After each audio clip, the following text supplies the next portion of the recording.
இன்றே டவுன்லோட் செய்து உங்கள் ஃபேவரட் ஷோக்களை என்ஜாய் பண்ணுங்க. மேடம், தேவராஜ் சார் இருக்காருங்களா? உள்ள வாங்க.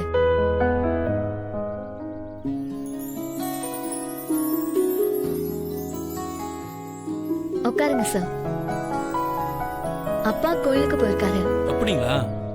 அவரோட இன்சூரன்ஸ் அமௌண்ட் வந்திருக்கு. என்ஓசில ஒரு கையெழுத்து போடணும். ரொம்ப அர்ஜென்ட்டா சார்? ஆமாங்க, இன்னைக்கு 5 மணிக்குள்ள ஆபீஸ்ல கொடுக்கணும். இல்லனா 2-3 மாசம் அலைய விட்டுருவாங்க மேடம். நீங்க என்ஓசி கொடுத்துட்டு போங்க சார். நான் வேணா அப்பா வந்ததும் சைன் வாங்கிட்டு நேரா ஆபீஸ்ல வந்து கொடுத்துட்டு வரேன். ரொம்ப தேங்க்ஸ்ங்க. 5 மணிக்குள்ள வந்துருங்க. அப்புறம் ஆபீஸ் க்ளோஸ் ஆயிட்டா பேமெண்ட் ரிட்டர்ன் ஆயிடும் மேடம். சரிங்க சார், 5 மணிக்குள்ள கொண்டு வந்து கொடுத்துட்டு வரேன். சரிங்க மேடம், நான் வரேன்.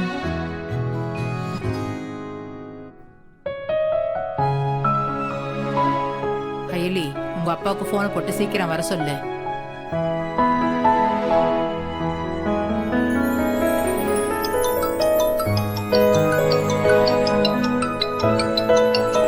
போனை வச்சுட்டு போயிட்டானா? சரி, அம்மாவுக்கு போன் பண்ணு.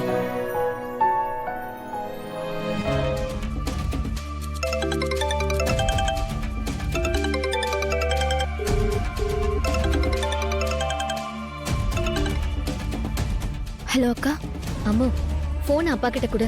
என்ன விஷயம்க்கா? அப்பா கிட்ட ஒரு முக்கியமான விஷயம் பேசணும். கோயில இருந்து எப்போ வருவீங்க? அக்கா, நாங்க கோவிலுக்கே போகலக்கா. என்னது, கோயிலுக்கு போகலையா?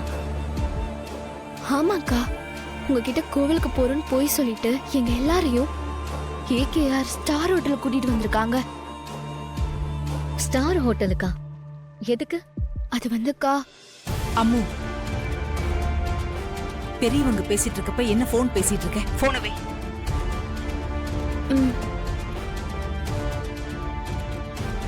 என்ன செயலி? எல்லாரும் கோயிலுக்கு போறேன்னு சொல்லிட்டு ஸ்டார் ஹோட்டல் போயிருக்காங்க. எதுக்கு இப்படி போய் சொல்லணும்? அவங்க உண்மையை சொல்லி இருந்தாதான் ஆச்சரியப்படணும். சரி பத்து, நான் போய் அப்பா கிட்ட சைன் வாங்கிட்டு அப்படியே இன்சூரன்ஸ் ஆபீஸ் போய் கொடுத்துட்டு வந்துடுறேன். சரி.